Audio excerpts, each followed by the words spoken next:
You have joined the vision with Jennro for the dreamers, the doers, and the game changers. We highlight Black business, Black culture, and also self identity. Okay, so we are building towards the future that we deserve. So, welcome to the vision.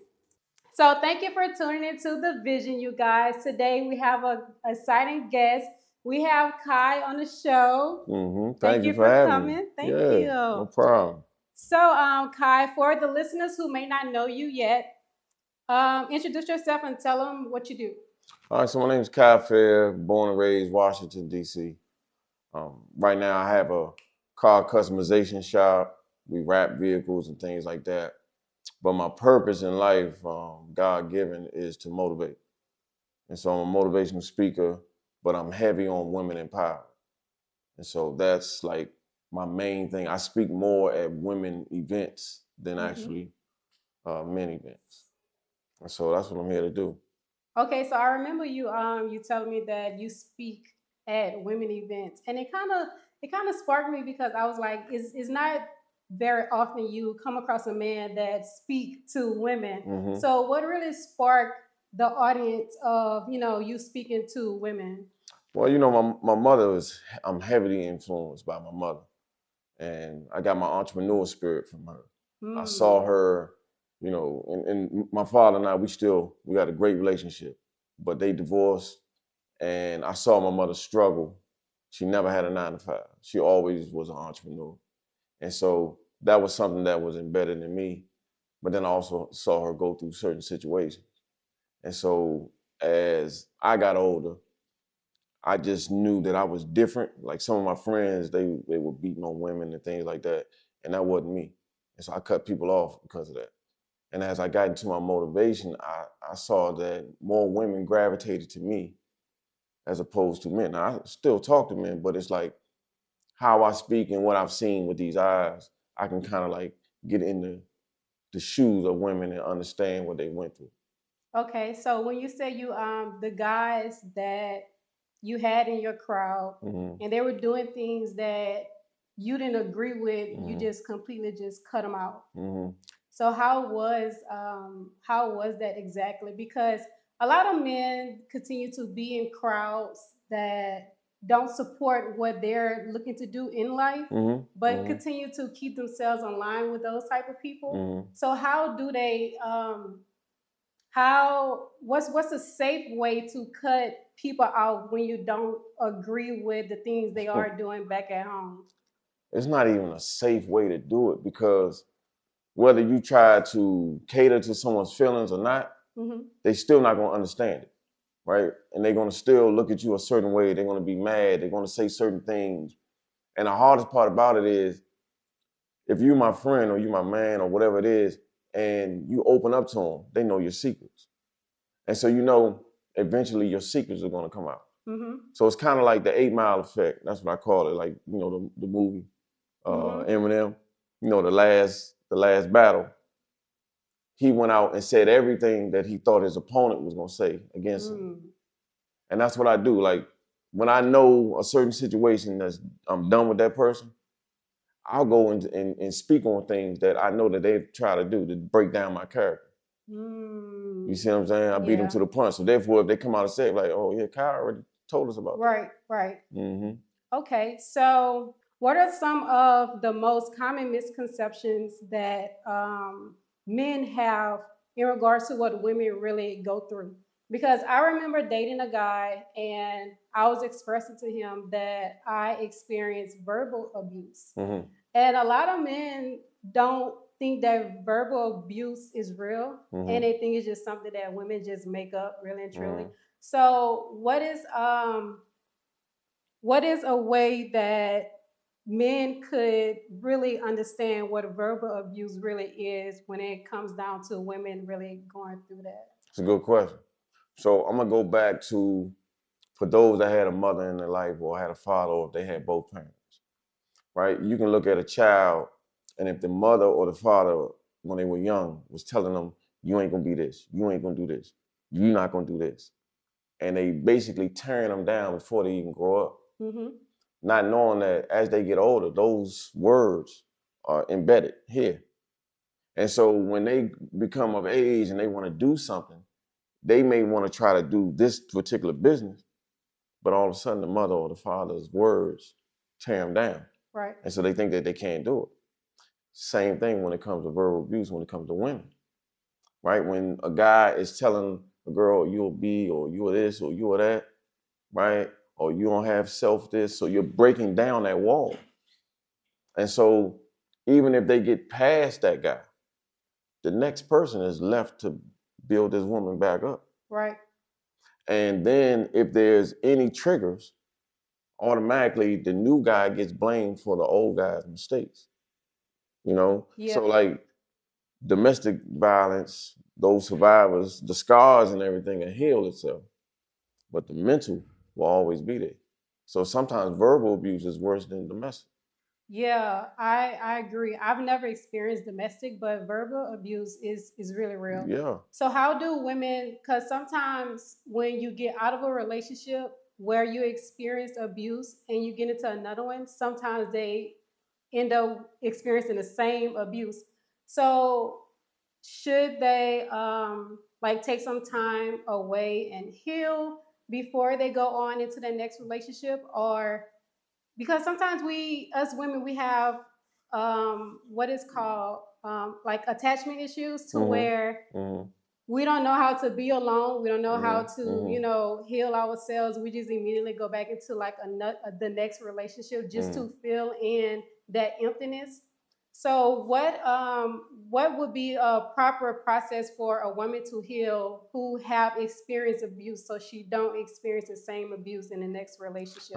Good question again. So it's a couple of answers to that question. Number one, you have to know the difference between being a loner and lonely. Right? Like when you're lonely, that means that I have to have somebody in the bed with me. I have to be attached to someone, right? When you're going through a healing process, you're going to become a loner because when you're going through that process, there's going to be certain things that you don't want to be around anymore. You don't want to be attached to these type of group of people anymore. I speak on that towards like the word crucible, like gold, right? Gold, when it gets to the form where we put it on our wrist and around our neck, it has to go through the fire 5 or 6 times to burn off the imperfection. And the only way that you can put this in this and they can mold it to everything is they take it out and it's like, okay, now it's ready to go to the next process. Same thing when a woman is healing. You have to go through that process and burn it off the imperfection, burn it off what you used to like. You see what I'm saying? Like, if you still like the same type of men that you like in your 20s and your 30s, exactly. So you got to know, like, okay, I healed from this, but if I keep going back to these same places, or if I keep leaving myself in the same vulnerable situation, then I'm gonna attract the same men. Right. So as you heal and you become a loner, in that process, you should build yourself up. And so that's why when I talk to women and when I'm speaking to them, I say, listen, you got to go in the mirror, words of affirmation. Like you got to say, I am better, I deserve better. There's someone out there that would love to love me. Right, right. I wholeheartedly agree with that. And sometimes as women, we don't know we're actually in the situation until I know for myself, I didn't realize I was in a situation of verbal abuse until I started to feel like I was trapped in a box. You know, I feel like my light wasn't shining no more. I didn't have much ambition no more, no drive, no motivation. Like all of that started to get ripped away from me. But in the moment, you don't see yourself in that abuse, you know? So what are some how can I ask this? What are some signs for a woman who is in it, but they don't see it, you know, they just blind to it? What are some signs that they can pay attention to see if they are in a verbal abuse relationship or even domestic abuse? Because they might be just so used to it to where they don't consider it as abuse. Well, number one, physical abuse is not a form of love, right? Some women, think that if a man doesn't put their hands on them, that person doesn't love them. And that comes from seeing the wrong type of love when they was a kid, things like that. But then also, you got to understand that when it comes to your wins, right? Like you're an entrepreneur, right? So the guy in your life should be celebrating you as you're going up the ladder. Yeah. Hey, babe, I got an interview with this guy, or I got an interview with this girl. He should be celebrating, like, oh yeah, okay, tell me more. Not looking at the guy like, because the guy may be more successful than him, talk down on him, right? He should be like, how can I help you excel? So these are little signs, because jealousy, envy, things like that all builds up sometimes to domestic violence. Because you're happy, because you're in a space where you're growing, right? And the person in your life, and I'm just giving you for example, he has to understand, like, you're going to be around men. And some men are going to be more successful than him. But he has to know that, he's locked in with you. If a guy don't feel like that and he's not comfortable in his skin, then he'll get envious and jealous. The insecurities Right. And then he's like, well, why was the interview lasted 30 minutes? Why was you still there for another 30 minutes talking to him? What's up with that? Right. Why is he reaching out to you on a DM? And like, you can show the DMs. You and I DMs, nothing but professional. You know what I'm saying? So that's how things start like that.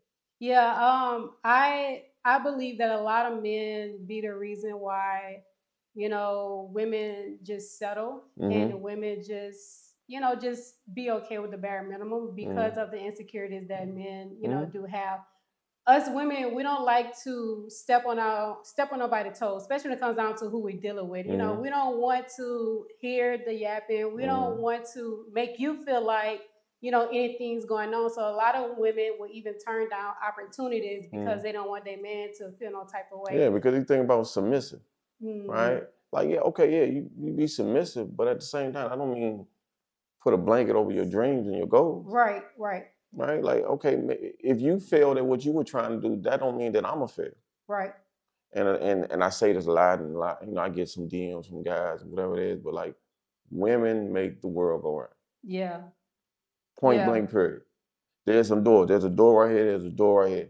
There's some doors that you can get in before I can get in. Yeah. Right? I agree. And that's why you have to understand, like, you have to network. My network consists of women. Period. And anybody that I deal with has to understand it. Right? I can open up DMs from you, from another lady that I interviewed, I did live with, multiple women, all professional.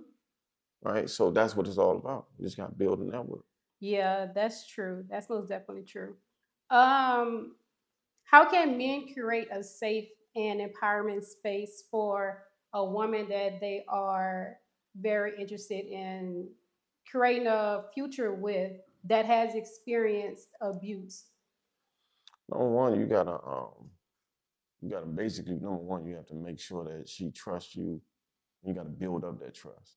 Right? You gotta let them know, like, hey, my track record doesn't consist of any domestic violence. Right? So you safe here. I'm against that. But then also, it's like, sit down communication. What are your triggers? Have you healed? Have you gone to therapy? Do we need to go to therapy together? Right? Not just assume that she's healed. She may have healed to the point where now she can be with somebody, but it's levels. Right? Just like mourning, there's levels to mourning. So if that's going to be your mate, I wholeheartedly believe that you gotta have counseling. You gotta sit down. You gotta have a neutral third party. And a lot of people think you gotta go to counseling when things get bad. Right. Nah, if things are good, go to counseling. So it stay like that. Right. You know what I'm saying? Just like I believe going to counseling even before like getting married, like Absolutely. understand, like the process and understand each other and understand, all those things before y'all even go ahead and, lock it in. So yeah, I wholeheartedly agree with that and believe in that. It'll be a healthy relationship. You'll know Long what to expect before things, get exactly, rocky. exactly. Not getting into it. And you're like, oh man, I didn't know that she like to leave the towel on the sink. Like everybody got pet peeves, so you gotta speak on this and not just be in the mix of it. Like, oh man, now I'm here. Right. Right. Yeah, that's true. Let's see. What have you learned from the women in your life that has shaped the way you move through the world?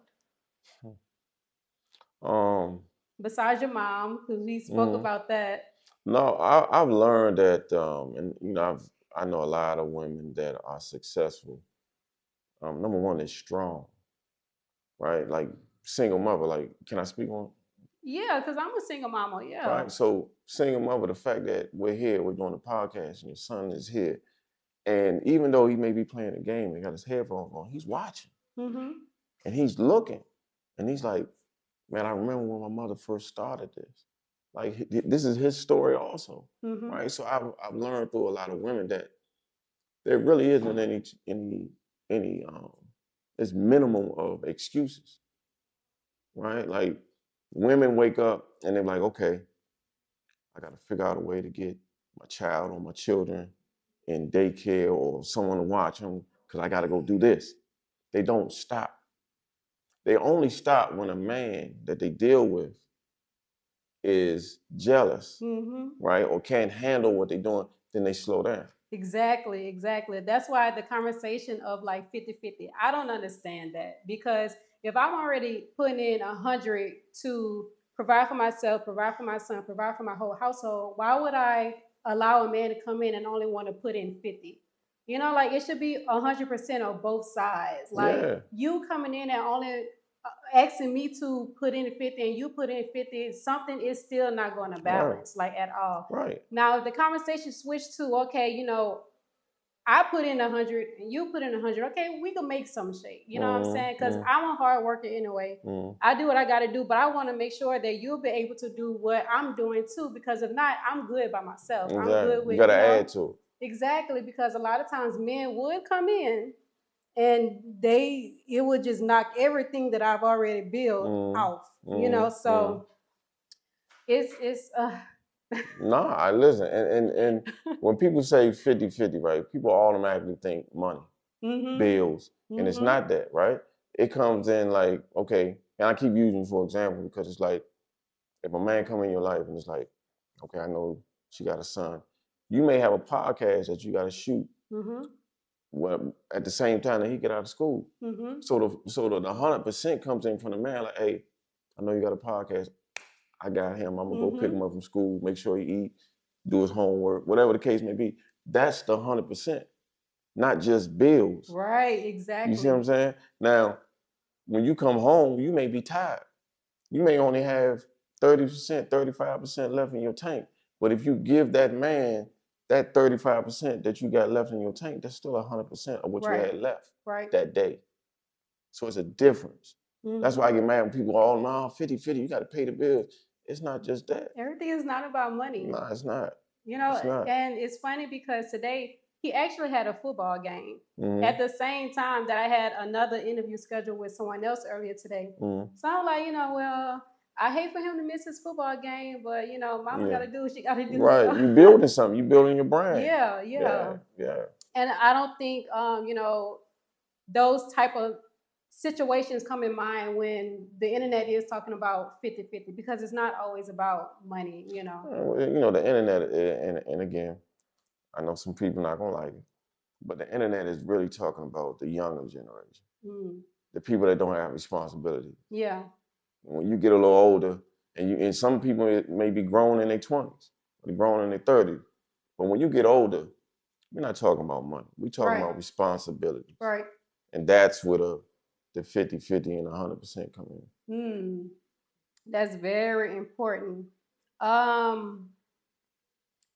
Let's see. What's your religion? I would say Christian, but I'm just God-feared. I'm not gonna lie. Muslim definitely sparks my interest because of the discipline. Like no matter where they at, they gotta pray. When it's time to fast, they fast. And it was a Muslim brother that actually put me on to the Bible instead of trying to gear me towards him, he said, man, go read the book of Job. And at that time, this was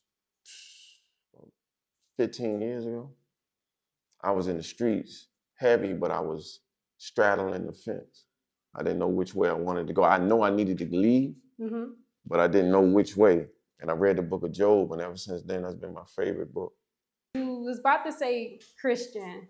Yeah, I mean, because that's what I was raised as. You know, I was with my mother, and she took me to the church and things like that, and she was Christian. So I go to a Christian church now, and so I would say that I identify as that. But I also identify as just being connected to the higher power. Okay, I agree with that. When it comes down to religion, I'm not a big fan of like religion. That term itself is just like, I don't know, it has such a stronghold on it. So somebody asked me, like, I'm just very spiritual, you know, like you said, connected to the higher power, connected to God, connected to myself, you know. And I asked that because depending on what you believe in is going to determine, you know, like your knowledge and understanding of life and relationships and, you know, the things that's really going around. So that's why I asked your religion. So how can spirituality be used as a tool for healing after experiencing trauma or abuse? Right. I mean, life is going to continue to life, right? But I've learned that once you're connected, it gets a little easier. Like, you know, we're human. We're gonna stress out. We're gonna have fears and all of that. But once you're connected, you'll snap out and be like, hold on, let me back up. I'm tripping right now. Hold on, I'm connected, and then you'll start talking. Right? I do prayers, but I also talk to God. You know what I mean? It's a difference. And when you say talk to God, like how you? Because it's like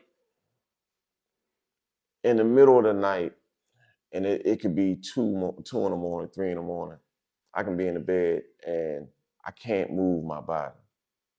I can hear everything. I can hear everything from the HVAC to whatever's going on. I can hear my dog. I can hear everything going on.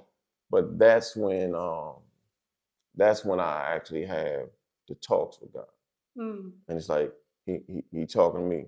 And sometimes, you know, we be cool. I'm like, man, what's up, God? You know, like, man, I'm struggling right now. This, and that. Or I'll be like, man, I appreciate everything that you doing for me. But my biggest fear is to be humbled by him again. Like I was a guy, I always had nice cars. That's just me. I always had nice cars. I always had nice clothes. That was me. But that's what I would lead myself with. You know what I'm saying? That's what I would, when someone would meet me, I said, yeah, you know, I got this. I'm talking about what I got. And then one day I woke up and he stripped me. And that was it. From everything. Oh yeah. That was the day I went to jail. And when I went to jail, at that time my faith was growing. I was probably past a babe in Christ. But when I got in there, I realized that I was in there for a purpose. The first day I got in there, I sat down, and it was the most embarrassing thing of my life because, you know, you got to go through, you got to strip down and all that. And I think that was the humbling process, right? But then when I'm sitting there, out of everybody that was around, there was a CO, and it was like we caught eye contact. She walking towards me, and I'm looking back like, she looking at me, and she come towards me. She said, "Hey, I don't know what you did to get in here, but whatever you did, when you get out of here, don't come back in. You don't belong here." First day, and then out of all of the cells, my cell was the only cell that had a book in it, and it was a book about God. Wow. And so when I came into the jail, it was on 23-hour, lockdown. You come out for 1 hour, 2 showers a week. So I'm in there. I had no other choice but to read this book. And you're trying to escape mentally when you're in there. You're thinking about what's going on outside. You got no control over it. You can't call nobody, nothing. So I read that book front to back, back to front. And then the guys that started to come through my cell, it was like I was talking to them, preaching to them, giving them, because sometimes you may not get the word because a person comes and he's just talking about God so much and you can't relate to him. Right. Right? The people that was coming in my cell, I look like them, I talk like them, I've been through what I've been through like them. And it was like 3 people. And then all of a sudden, I was supposed to stay in there for a while, and something happened that wasn't supposed to happen, right? And I was able to get out of there. And when I got out of there, I'll never forget, it was like 2 nights, like 2 or 3 nights later, God was like, I told you. And it was just like a whisper, and I'm like, huh? But that's when my connection started to build up. So before you went in, you didn't acknowledge his voice until you went through that and got out. I didn't hear it that way. You didn't hear it that well. It was more so me talking. I never really heard it back.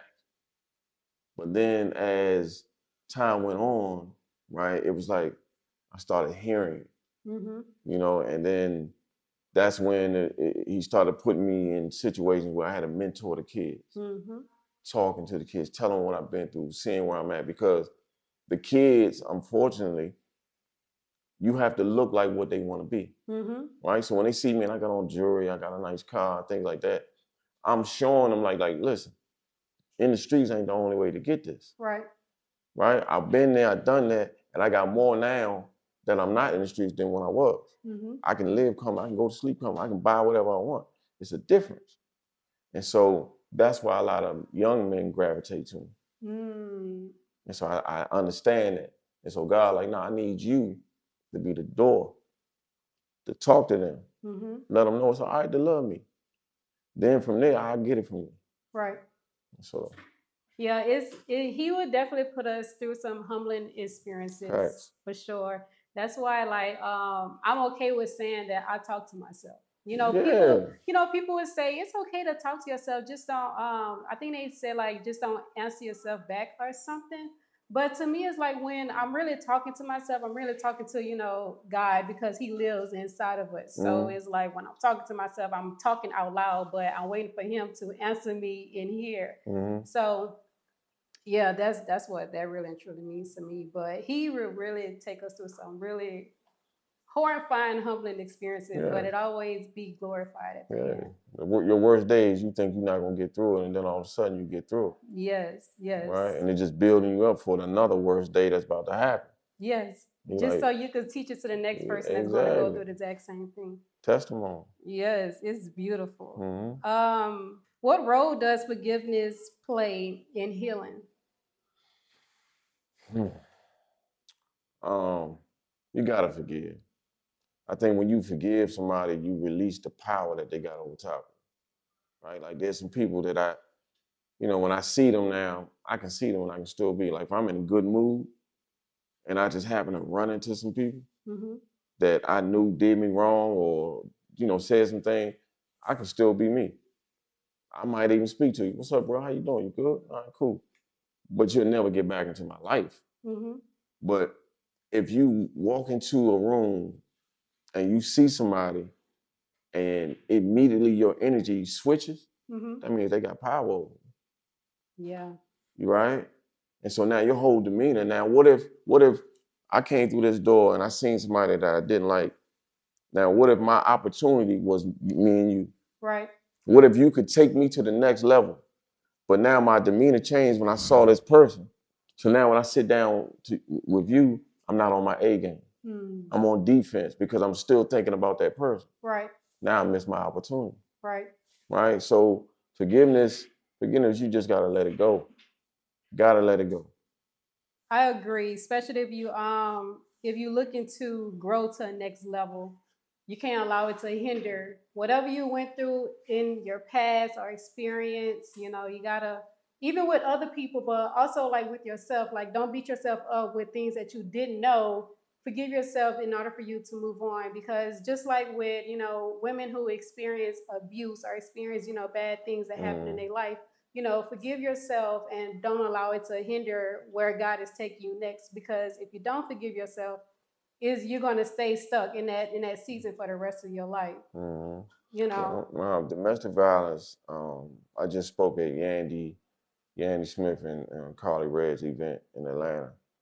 And it hurt my heart to see some of the women that was there, and it hit us horror stories. And anybody that's going to watch this, if you're in that situation, you got to take the small steps to get out of it. There was a girl that came and they honored her, and she was in a wheelchair, paralyzed for life. Gorgeous woman, paralyzed for life. She couldn't even hold her plaque, and because of domestic violence. Carly Red, mindless whatever, regardless whatever, they paint the picture of what she's been through in her life. Great individual, straight business with me and her, right? And she was going through a situation. Me and her had long, deep conversations. And one of the things that stood out for me was that she wanted to be a healed woman, but her choice of men just kept her gravitating to the wrong men. But now she's smart and she's ready. But the one thing that really hurt me was we were talking, and it was a woman that reached out to her in her DM and said she needed help. And so she helped her. She was in a domestic violence situation. She helped her, found out where she lived at, got her a hotel for like 2 weeks, got her away, got her a cell phone, got everything. It was helping her. Carly and her were talking for weeks at a time, checking on her. Then all of a sudden, a week went by, a week and a half went by. I couldn't find her. Nothing. Couldn't find out. The guy found out where she was and killed her. And so it's like, it's so many men that just carry so much anger towards a woman. And it's like, the reason why I don't respect it, because it's like, what if that was your mother? Right? What if that was your grandmother? These same men that beat on women, y'all got daughters. Right? So now you ready to go beat the boyfriend up if they put their hands on your daughter, but you doing the same thing. So it's like, bro, where are you logically, thinking about? So I don't know. That's why I'm a big advocate on. I just speak on it. It's not that many men out here that really speak on it, especially on social media. I don't come across too many, honestly. Normally, it's like the complete opposite. Men versus women is crazy. But I did have a question on, for a woman out there that's listening, and if they are in that situation, what are some small steps that they can take to, be removed from that situation in a safe way, though? Because just like you said, like, she was removed from that situation and was put into a hotel, but still, so what are some small action steps that a woman can number take? One, there's a lot of nonprofit organizations out here that have shelters that once you get in there, number one, you can't leave for your safety, right? And number two, nobody can come in. So reach out, look what's available in your area, look what's available in different states around you. Right? You might have to just cold turkey get up and leave, but you have to then study your partner. Right? Like, men and women that's in jail, they study the CEOs. They know how to get away with stuff because they study them. They know what time they come in, what time they leave. So the same situation. If you're in it, study your partner. Write the time down. Right? So you know when is the right time to walk away. Don't try to do it in the middle of the night and you think he's asleep. Right? Because we all seen that story. You see what happened. You got everything together and then you pick the kid up and then all of a sudden he's right there now. Right? Keep your normal routine, but you have to be smarter than him. But what about the stories because women, we are so emotional. Mm-hmm. What about those stories when the woman, she decides to leave, but while she's leaving, she also decides to go back? You gotta go back. If you go back, you gotta remember that those emotions are when he was beating on you. It's not gonna change. Mm. It's not gonna change. Don't let the love be stronger than the emotions for yourself. That's what it is. You think you can see this person as like, nah, I think he can be this person. No, he's not. It's not gonna change. Why would he change? If he got you and you're not leaving, why would he change? Right. So you have to know that. You have to love yourself. And that's why I say you gotta have an honest conversation in the mirror, whether it's in the rear view or whether it's in the bathroom. But you gotta have an honest conversation with you. Are you happy? If you know you're not happy, you deserve better. And you gotta be your own affirmation. I can be the motivation, you can be the motivation. They can listen to anybody. We can talk till we blue in the face. But the motivation for themselves has to be higher than the motivation that they look at me and you. True. True. And then that could go for like any other situations too. Just like someone who wants to reach their full potential or wants to reach that person that God called them to be, Mm-hmm. you got to be the motivation for yourself. You can Got to. listen to all these people on social media, but you have to be the one to put in the action and really go after what you really want. That's it. That's it. That's it. That's why I say, that's why I gave you the hat. T.A.I. is think about it. But in the A is Romans 12 too, right? Be not conformed to the world, be transformed by the renewing of your mind. Right. Once you take care of this, everything else gonna flow. Yeah. Wow, that's amazing. Um, whew, um, what's the most powerful lesson life has taught you thus far? You can't be a hypocrite. And so I told you about my father. 2 years ago, going into 2024, it was December of 23, and I'm on social media and I'm telling everybody, hey, don't live with regrets. If you got grudges, fix your grudges. I'm speaking all of it. Meanwhile, I got a grudge against my father. I hadn't talked to him in 13 years. And so it's like, how can I tell you, but I'm not living what I'm telling you? Hmm. And so one day, I just drove to his house. And when I got to his house, I didn't know what to expect. 13 years, I haven't talked to him. I didn't know if he was going to be sick in a wheelchair. I don't know what to expect. I didn't know if he still lived there. I knocked on the door, and my young brother came out to me, and he was like, "Dad, Kyle, what are you doing here? I said, "Listen, this ain't about you. This ain't about anything." I said, "My heavenly Father told me to come see my real father."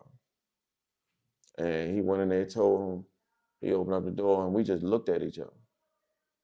And for me, I haven't felt that type of love when he hugged me, like I melted. Hmm. I'm boo-hoo crying. And that right there, I think, was the door that opened when God was like, okay, now you're ready.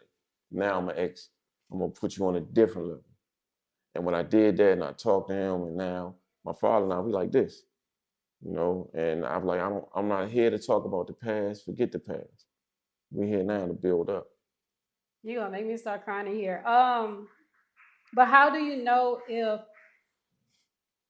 in like other situations, you know how they say when you're on your road to success or becoming a higher version of yourself, God will separate you from family and friends that's not supposed to be around. So how do you separate?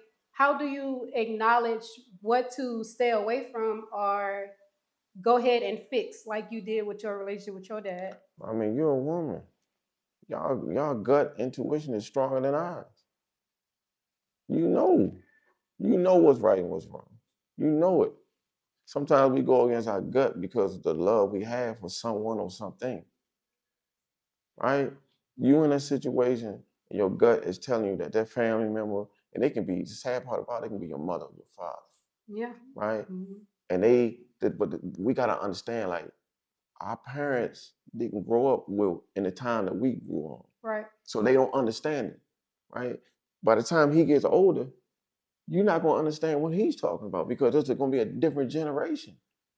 So how they express themselves, how they love themselves, things like that is different. But if you know, like, I got to build this brand by any means necessary.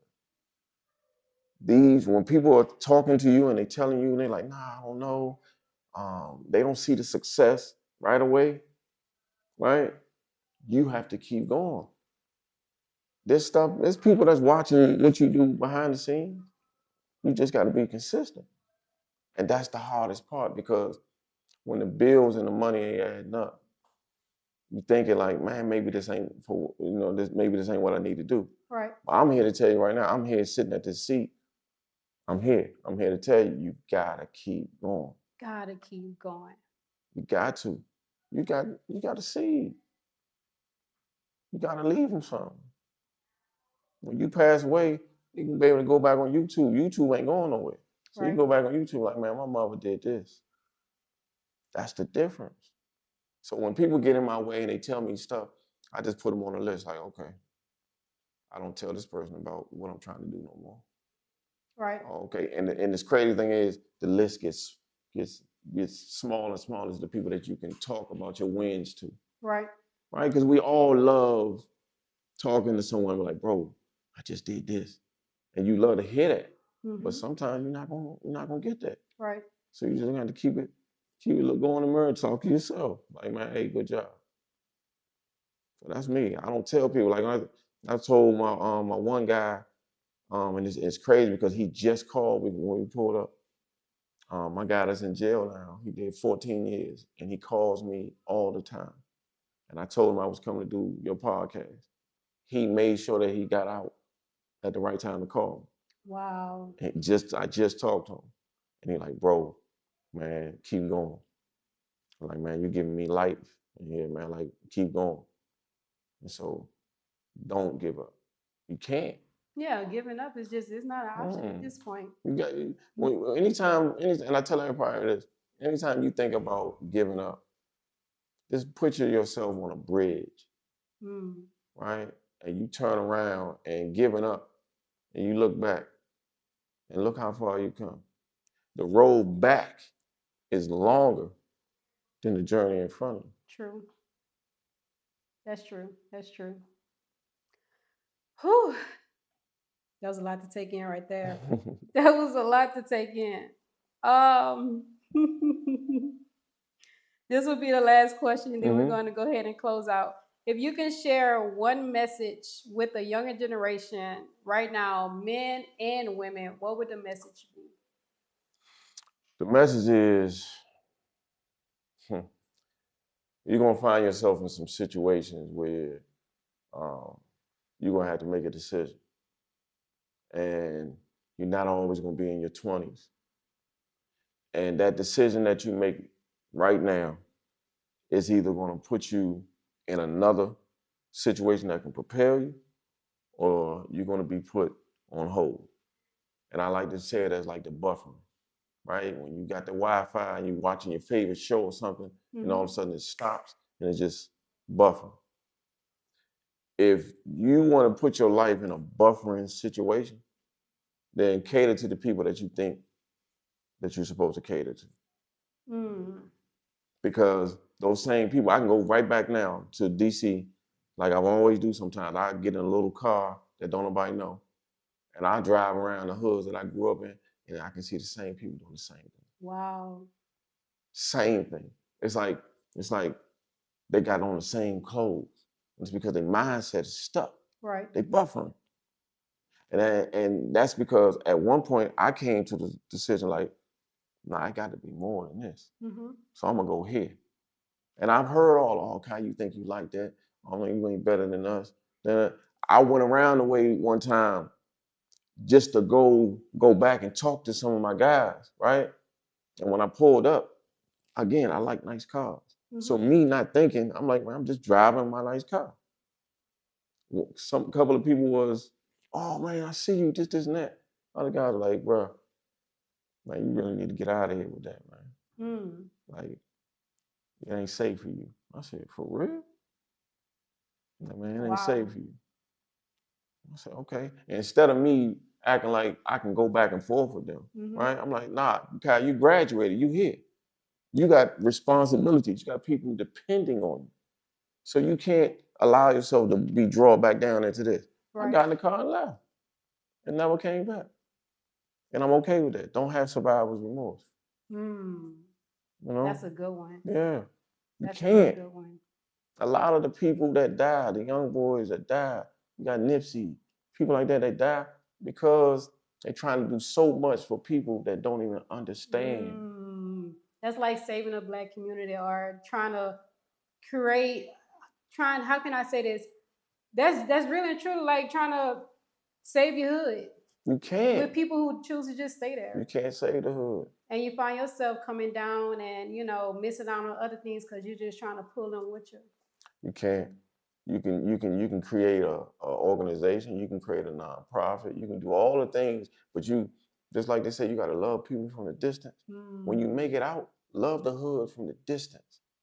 But you can't put yourself back in the same situation, surroundings, people be able to get this close to you, right, and think that something not gonna happen. Right.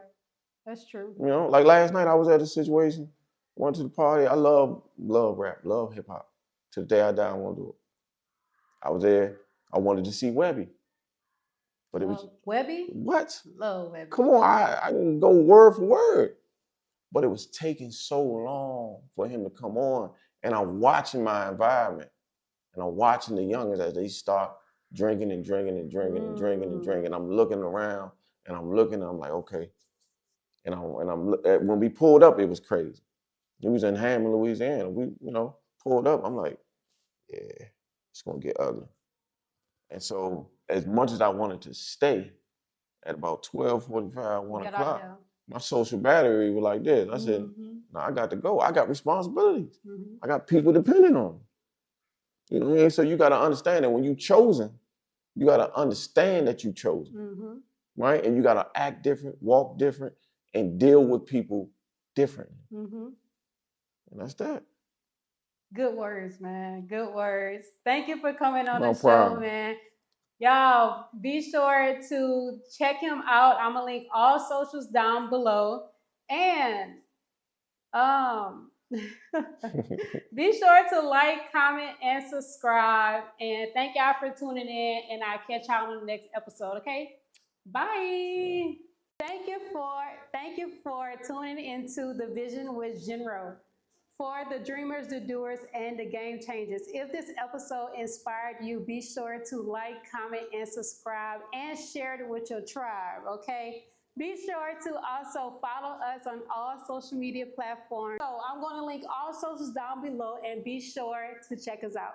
Bye. Until I see you next time. Bye.